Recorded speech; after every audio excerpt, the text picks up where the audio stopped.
What's up, fantasy football fans? Welcome to week 2 of the Rockin Renegades Fantasy Football Talk and Podcast. I'm your host, Ralph, and we're going to tickle your fancy with some fantasy football talk. Welcome, my co-host, the guru of the gridiron, John. How you doing, man? Ralph, how are you, man? Hey, I'm going to do the dirty bird, man. I got the Jamal Anderson jersey, man. I'm ready to go. Week 2. Let's do it. Turn around. Let's see the back of that jersey. Very nice. Very nice. And bust out the old school, man. That's great, man. So, hey, John, today the sponsor for this week is Gorman's Pub, Route 51. A great place to go and hang out with your friends, get a few brews. Give them a call, 412-882-7550. They have karaoke for your singers, every Saturday night. And it's a nice bar, nice relaxing place to go grab a few drinks. And it's 3301 Salmo Run Boulevard on Route 51. You ever been down there, John? I haven't, but man, karaoke drinks, you can't do any better than that, man. I'm telling you, sounds like a good time on a Saturday night, huh? I'll tell you, Funhouse show, but man, that's close. It's a Funhouse is always you always pay for a Funhouse show Sunday morning, though. And speaking of some Sunday morning hangovers, how about some of those games this weekend, huh? Well, we saw some crazy ones this weekend. I mean, we saw some things that we didn't expect. We saw some teams really just lay flat. It looks like some of your favorite players this week were at a Saturday Funhouse show that they had the hangover Saturday morning. But before we talk about the bad, John, let's talk about the good. So we said that we were going to start week by week. Your Fast Lane Player of the Week. It's your call, John. It's your dig. Fast Lane Player of the Week. Fast Lane Coffee, a brand that's close to my heart, very close to my heart. I got it right here. Delicious, but man, our Fast Lane Player of the Week is none other than the man, Josh Allen. 33 of 46 for 394, 2 TDs passing, 2 rushing touchdowns.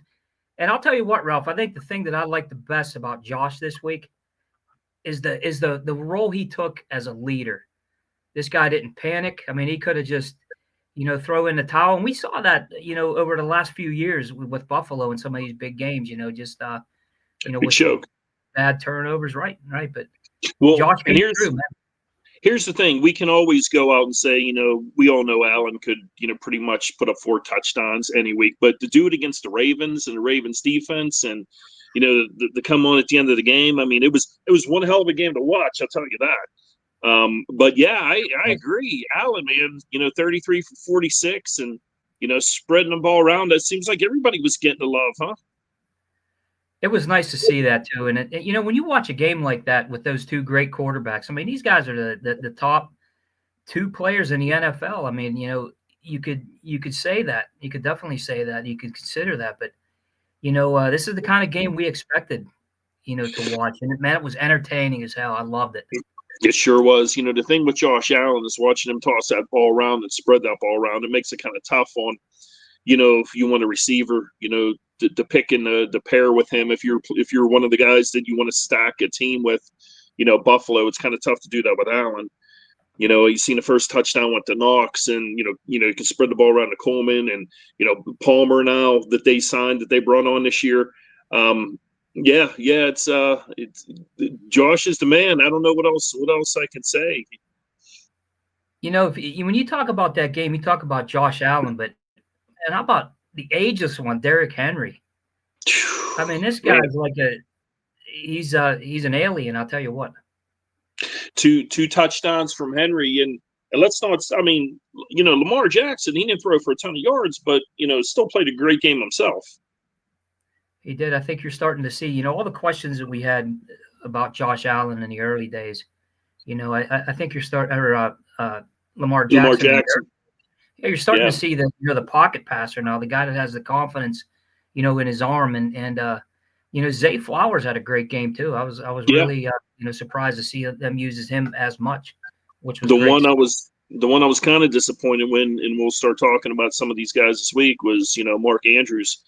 1 catch for him. It's especially with Isaiah Likely out in the game that they were playing, or how they were playing the game. It was I expected to see more out of Andrews. Kind of left a dud, there. I don't know what to expect for him. And now remember too, last year he started off really slow too.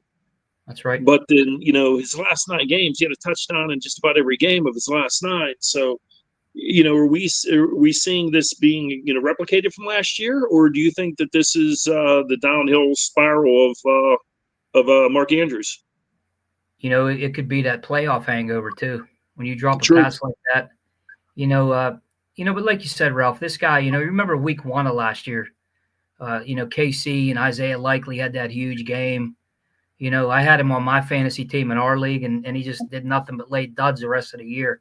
Yeah. So Mark Andrews, I see a comeback this week. I see them getting him into the offense a little bit more. You're not going to see the Ravens come in flat this week. I mean, it came in solid last week. That was just a great game by the Bills, and really both teams. If it wasn't for Henry's fumble, late in that game, that's a different story. Which you never see. I couldn't even tell you. I couldn't even imagine how many touches he went without, coughing a ball up. I mean, that's unusual to see out of Henry. Now, before we go through our other duds this week, do you want to do a few, a few starts and sits? And before we do that, everybody that's out there, if you're listening, you have any fantasy football questions, starts, sits, who to play, who to pick up, the waiver wire. I mean, our waiver wires are getting, fairly short. We could go over some of that too if you guys have any questions. But let's look through a couple of players to start and sit. What do you got for me this week, John? Who do you want to start? I'll tell you what. I was looking at this list, and the guy that I'm going to start this week had a very, very impressive game on Monday night. Was Jordan Mason. I mean, you didn't really expect that. You thought that you were going to see a lot of Aaron Jones, but I saw this guy hitting the hole hard. I mean, just every single run was like he was shot out of a cannon. Very impressive. I think you're going to start seeing a lot more of the mix here, and seeing this guy, definitely get some goal line carries. Yeah, there was a lot of talk at the beginning of the year too about with them bringing in Mason and how they were going to split carries of a 1A and 1B with him and Jones. Jones did, he did get some receptions, so his numbers don't look as bad as they could have been. But I like the Jordan Mason start too. I'm going to stick with a running back too for a start this week, but I'm going to go with Washington. With Austin Eckler, being banged up and them not having, much more to go with, Bill Krosky-Merritt is my start of the week. Good pick. The guy's starting to come on. I think the second weekend, like I said, if Eckler does sit, he's going to see a healthy, workload and, a lot of Debo being mixed in on that too. But I'm going to go with Krosky-Merritt as my running back start of the week. I think it's a great pick too, and it's a national game. It's going to be on a spotlight. You're going to see. I think you're going to see a lot of the Commanders this year. I was really impressed with what they did last year. You thought that young team, and and even coming into this year with the question marks. With McLaurin, signing late. We didn't know what we were going to see, and we didn't know what Debo we were going to see either. But that's true. I mean, Debo was a man on fire, right? He was. That's the Debo of old, man. I'll tell you what. He looked good. So, who are we sitting this week, John? Whew, that's a good one, Ralph. I was analyzing some of this. I think the guy that I'm going to sit this week, this is tough. I was really surprised, and I think it's going to be Travis Etienne. Wow! After that week, and we can talk about too the trade of Tank getting traded off to Philly, and I think a lot of that they're not saying it, but I think with Tank going, a lot of that has to do with Will Shipley being banged up with the busted up ribs. So right. you think Etienne is going to he's going to flop this week after that big week, huh? I don't even think so much the flop. I think Cincinnati, the way they played last week, I think that, the way they played against the Browns, that wasn't the team that we expected to see. I mean, offensively, obviously, but I think that defense comes in hungry. I think you're going to see, I think that's going to be the guy that they need to shut down. I think they're going to key on him. They're going to make Trevor Lawrence beat him. So I think that's the reason that I'm picking it. Not so much that Etienne isn't an excellent player in this league. He gave us something that we didn't think we were going to see last week. We were really question marking this guy, but I think this is the week that I would sit him if I had him on my roster. It's probably, I don't know, probably a good sit maybe if I'm not a believer in the Bengals defense, but Right. good choice to. So I was actually going to go with Ramondre Stevenson this week as a sit, but with Henderson looking to be getting more and more touches, I think I'm going to switch it up on you, John. I think the guy I'm sitting this week, I think it's going to be Kenneth Walker. Going against Pitt, Pitt put, giving up 30 some points, and Tomlin, defensive minded coach, let's just flop against the Jets, right? They got lucky to get that win this week. They did. But I think he should light a fire under their ass.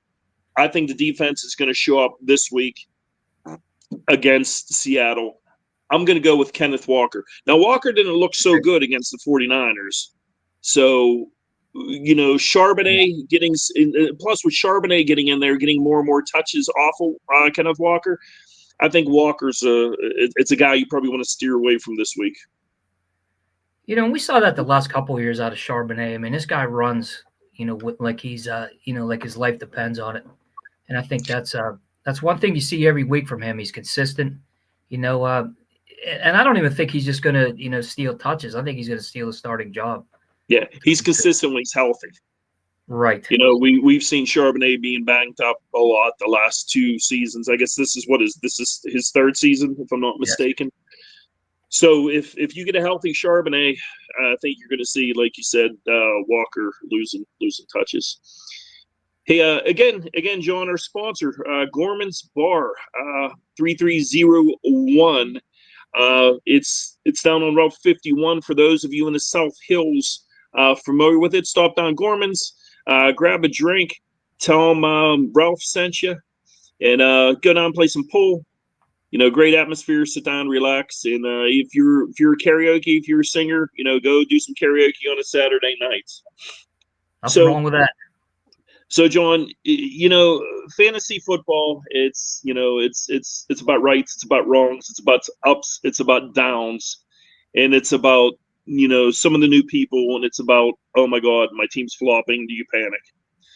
So, something to remember, for those of you that had your stars and they flopped this week, Burrow, Chase, Gene said, sat Rodgers and played Burrow. Should I sit Burrow? The answer is no. No. You pick these players. They're your starters. They're the people that you stick with. Burrow is going to throw 40 touchdowns this year. It's they come out. Chase is not going to only have 1 or 2 catches. This could be the week that they both blow up. Chase could get 150 yards, 2 touchdowns. Burrow throws. You don't sit your starters. You don't sit Joe Burrow. Do not panic yet. Now, if you were asking me if Cincy's D, sure, you could panic on a D, but this offense is too good to even chase away from. Agree. And what Gene said, Rodgers looked great, but Rodgers also had something to prove. He wanted to go in there. He wanted to hang that on the Jets. He wanted to show them who he was. So he had something to play for. I think you're going to see a little regression back from Rodgers this week to the regular, 42, 43-year-old, Aaron Rodgers that we all know and love, or we've come to know and love the last couple of years. But for you, Burrow and Chase owners, don't panic. And I think you're even going to see a nice game from T. Higgins this week. I think you're going to see them open it up. I think Burrow is, I think they got their ass chewed out after that game. So you're gonna see a different team this week. I'd start all my Bengals players this week. I mean, they're going to put a 40 burger up on them. I don't see them being flat. So Gene, definitely never sit Burrow. He's your guy all the time. I mean, even if Chase would be out, say, I mean, when you got Higgins and you got guys like Jasicki and I don't even know how to say the guy's name. It's how's he say it, Ralph? Yavicius. But anyway, any of those guys. I mean, just that's a good offense. That's an excellent quarterback right there. You're looking at top tier guy. Rodgers. In the beginning of that game, they got sacked on the first play. Right. So we were thinking, man, are we going to see that Steelers O-line of old and see the same thing? But I was impressed with the way that Rodgers handled himself. Spread the ball around. Excellent job. I mean, excellent job out of that offense. And for those of you Steeler fans, they're looking for an ad this week. Look, check out your waiver wire. Calvin Austin being out there. Austin's looking like he's going to step up. He's going to be the number 2 receiver here. If Rodgers does get the chance to open it up and, Metcalf is covered, or Metcalf has the drops or runs the wrong route like he normally does, I mean, Austin might be your guy to actually look to pick up this week if you're looking for somebody. Agree. Yeah, it's been an odd week, John. It has, bro. In when we talk about flops, we say for most of your starters, don't panic. But let's look into Miami. Is it time to panic? I mean, I know it's the first week, and God, Tua was Tua bad. Hill was pretty bad last year. I don't want to say pretty bad, but he was banged up. He was hurt. He's coming up on the worst side of 30. Is he losing a step? Is he still running like the cheetah? It looks like no to me, but it might be time. It might be time to throw in a towel in Miami. Now, A-Chain, he saved his day by getting that touchdown. But they were all bad. Jalen Waddle was bad. And here's a good question. Over under 6 wins on Miami this year, John? I'll tell you what, if you looked at that performance last week, I'd say under 3 wins. I mean, they did nothing right. I mean, they were dominated in all 3 phases. And remember, this is against Daniel Jones, what this team did. I mean, they couldn't protect Tua. They look totally lost. I don't even know what the was there even a game plan in this game? And you saw Hill, throwing tantrums on the sidelines. If that's the first week, I mean, are they going to be able to get this together? The thing with Hill too, you see it on the sidelines. I mean, he has a lot going on. It sounds like in his personal life. If you follow those who follow TMZ, it sounds like his ex-wife is taking him and filing, domestic abuse, charges against him. And now the NFL are starting to look into this. For those of you that have Hill, you might want to worry, or might want to, check the waiver wire to see what's out there, because there's a chance if the NFL if they do get involved with this, he's going to get suspended. Right. If you can, I mean, if you find a taker, I mean, you could look to move Hill, because like I said, if you're in a dynasty league, it might be, or if you're in a keepers league, it might be a good time to move Hill if you can find somebody looking to take him. That's right. But looking to move Hill, I see all the things in the papers. The Steelers are interested in Hill, and he's not coming to Pittsburgh. The Steelers they're not gonna take that. They're not gonna take on a guy it's just not gonna happen. I mean, you and I know you and I we got into some chats. I mean, especially last year. But when you see these people post things like Tyreek Hill coming to Pittsburgh, and Cooper Kupp was coming here, and Joe Montana, and it's amazing all these years, and they bring up guys from the grave that are coming here, and it's not happening, folks. If you're, you got Hill. They dug Aaron Rodgers out of the grave to bring him here, John. So you never know, right? Hey, he lives close to you, man. You better. He does. He's a quarter mile away from me. Aaron, if you're watching this, man, come on down. We'll drink some whiskey, and we'll talk about the Steelers, and we can bet the over and under of how many weeks it's going to be until you blow up on Tomlin. That's it. But That's some insight that he needs, man. I'll tell you what, Yeah, no doubt. especially from you. Um, yeah. So any pickups? While we still got about 8 minutes here, John. If you're a guy that's say you have somebody that got hurt this week, um, you're looking to waiver wire. You got a tight ends. Basically, Brock Bowers got hurt. He's going to be out for a little bit. Where do you look at for a tight end? There was a rookie that had a real nice week for Cleveland there. Is that somewhere you look? Would you think he's going to get more? I mean, I know it's just the first week, but do you think he's going to get more receptions? Over Njoku there in Cleveland. I think that's something that remains to be seen. I think you need to see another couple of weeks out of that before you take that step, because Njoku obviously is the guy there. He's one of the people that we bet on as far as tight ends. And I'm telling you, if you look at the waiver wire, one of the guys that's hanging out there a lot is Zach Ertz. Mm-hmm. And I'm really surprised to see that. I think he's he's one of Daniel's go-to guys. I think you're going to see a little bit of that this week, obviously. He showed it last year too. That's right. He showed that last year as being a nice guy. I seen it last year that usually your rookie quarterback always looks to the tight end. But that's it. Farron is the guy's name. Just skipped my mind. But it might be Farron in Cleveland might be a guy you spend a couple points on to bring him on. Just in case. I mean, we all know Njoku's there. We all know Njoku's a good blocking tight end. Maybe Flacco coming out, and he's the gunslinger. He wants to get that ball in the air 30 times a week. Maybe it's another weapon. They have Tillman there, they have Judy there, but maybe they want to run 2 tight end sets. You never know. It might be a good guy to try.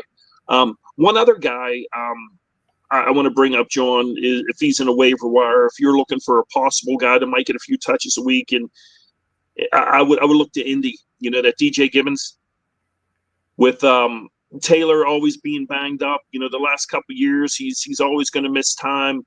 And That's you look right. what happened when Taylor went down last year or the year before. I can't remember exactly what it was when they had Zach Moss. You could easily take Taylor out, plug Zach Moss in, and he was a good starter. So if you're looking for a good backup, somebody spend a point or two on, just in case to sit on your bench. If you need a good spot start, maybe look toward Indy. Yeah, because Taylor, you're right. I mean, he's a workhorse. Guy gets a ton of carries. I mean, he's used in a passing game as well, so he's going to be. And you're right. The older running back gets, more workload they take. Unless they're Derrick Henry, they're going to take a beating. The guy's unbelievable, man. It's will Henry ever quit? Is he going to run until he's 40? I don't know. Amazing. He really is. Now, another guy I want to talk about, John, is you look at Cleveland. You got that Dylan Sampson that's they've been giving the ball to. Ford looks like he's going to be on the outs. Right. And also this week, Quinshon Judkins just signed. So, just so you guys know, that's probably a guy on your waiver wire. If you look for Quinshon Judkins, he's probably going to be getting the ball, getting some touches here the next couple of weeks. So Dylan Sampson and Quinshon Judkins is probably two guys you could probably add without a problem. And one other guy I want to just bring to everybody's attention. Maybe it's not this week, maybe it's not next week. And I see him out there on a lot of the waivers, or a lot of he's not signed, and he's only on 40% of some rosters. And it's looking like San Fran's pretty beat up. They lost Kittle. Kittle's going to be out 3 to 5 weeks. Purdy, I don't know yet. It hasn't come back yet on what he's going to do. But by week 5 or 6, like I said, it might be a little bit early to start thinking about adding this guy now. But like I said, he's only rostered on 40% of the team is Brandon Ayuk. Ayuk's going to come back. It might be time now to jump on this guy before a lot of your league mates realize that he's still sitting out there. you put him on the other side of Purcell. That's right. Purdy comes back. You know what I mean? San Fran's going to be running on all cylinders. Once Kittle comes back too. So, it might be a little stretch early, but Ayuk might be somebody you might want to think about rostering. I totally agree with that. And when I go through the the free agent listings and I see that, it's like, this guy's coming back. You know what he brings to the table. I mean, it's going to take him a few weeks, obviously, to get back in the groove. But man, if you're mid-season and you're looking to make that playoff run and you have this guy stashed, I think that's a great point, Ralph. I would definitely want him on the bench and ready to go. And speaking of ads, how about Mr. Ageless Keenan Allen, huh? Amazing. I was going to say that. I mean, Keenan Allen the guy runs precise routes. Justin Herbert was all over that. I mean, I thought the way that offense clicked, and having Keenan back, you could tell the guy's happy. Where seems he's like at. it seems like he never left the Chargers, huh? That's he right. steps away, steps right back in, and he's a target monster. Now here's the deal. I expect the Chargers to throw a little bit more this year than they did last year. They have some nice weapons with your boy Ladd on your team, which is on your Keepers League, and who's the other receiver? Johnson. Quinshon Johnson with the 2 touchdowns this week. He was on fire, last year too. They got plenty of weapons there. But Keenan Allen looks to be like a target guy. For the old veteran sitting on the waiver wire this week, everybody, maybe spend a point or two on Allen. If he's out there, grab him up. He's always going to be that target guy. I mean, if he gets, 10, 12 targets a game, which he does, that's a guy you want. I mean, even if he catches 6, and he's a hawk. If you're in a PPR or half PPR league, if you're getting a point for every reception, I mean, if the guy gets 7, 8 receptions, you're already at 7 points. You're already ahead of the game. That's one thing that people always fail to realize in fantasy. It's not always about that big. Everybody wants that big home run guy. Everybody wants that big, long 80-yard touchdown from Chase. But a lot of your guys, if you're in a PPR league, you're going to guys to get your receptions. You want to look at the guys that are going to get 7, 8, 9 targets a game and maybe have 6, 7 catches. And if they get a touchdown on top of that, all those other points, I mean, it's a bonus for you. Look for your target monsters. And when you're looking at the waiver wire too, always look at targets. If you see a guy the week before, all of a sudden he has 7, 8 targets and you start seeing some consistency, that's the guy you want to go with. I mean, if you get him, you're going to get him low end, it's worth it. If a quarterback's looking at him, obviously there's a trust, built there. So grab him up if you see the targets. That's one of the key indicators of somebody that you want to pick up.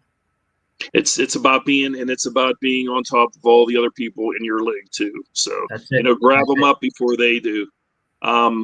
Anybody else out there? If there's any other further questions, we got another minute here. What's your plans this week, John? Doing some fishing. I'll be fishing on Saturday and watching football all day Sunday, man. So it's like a week that puts a big grin on my face.